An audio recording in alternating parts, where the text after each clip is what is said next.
Australia టూర్లో తెలుగు తేజం నితీష్ కుమార్ రెడ్డి ఆకట్టుకుంటున్నాడు. వచ్చిన అవకాశాన్ని సద్వినియోగం చేసుకుంటూ ఫ్యూచర్ ఆల్రౌండర్ గా ప్రశంసలు అందుకుంటున్నాడు. తొలి 2 టెస్టుల్లో నితీష్ కుమార్ రెడ్డి బ్యాటింగ్ తో దుమ్ము రేపాడు. 4 ఇన్నింగ్స్ లో 41, 38 నాట్అవుట్, 42 పరుగులతో రాణించాడు.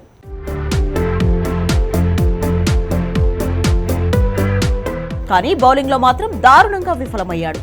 4 ఇన్నింగ్స్లో 2 వికెట్లు మాత్రమే తీశాడు.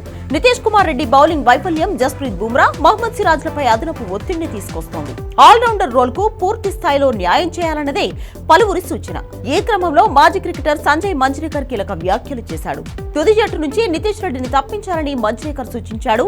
బంతితో మెరుగైన ప్రదర్శన చేయలేకపోతున్న నితీష్ ని కేవలం బ్యాటర్ గా కొనసాగించడం సరికాదంటున్నాడు.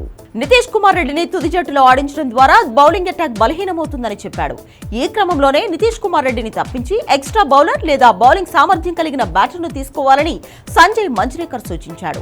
నితీష్ లో అసాధారణమైన బ్యాటింగ్ ప్రతిభ ఉందన్న మంజ్రేకర్ ఆల్రౌండర్ గా ఎదగాలంటే బంతితోనూ సత్తా చాటాల్సి ఉంటుందన్నాడు. బ్యాటింగ్ సమస్యలను పరిష్కరిస్తూనే బౌలింగ్ బలాన్ని పెంచుకోవాలని టీమిండియా మేనేజ్మెంట్ కు సూచించాడు. నితీష్ ను కేవలం బ్యాటింగ్ కోసమే జట్టులో కొనసాగించడం రిస్కీనే అంటూ చెప్పుకొచ్చాడు. అయితే మంజ్రేకర్ వ్యాఖ్యలపై భారత అభిమానులు ఆగ్రహం వ్యక్తం చేస్తున్నారు. జట్టులో కాస్తో కూస్తో మెరుగ్గా బ్యాటింగ్ చేస్తున్న నితీష్ రెడ్డిని తప్పించడం ఏంటని మండిపడుతున్నారు. కావాలంటే పేలవ ఫామ్ తో తడబడుతున్న కెప్టెన్ రోహిత్ శర్మను తుది జట్టులో నుంచి తప్పించాలని సూచిస్తున్నారు.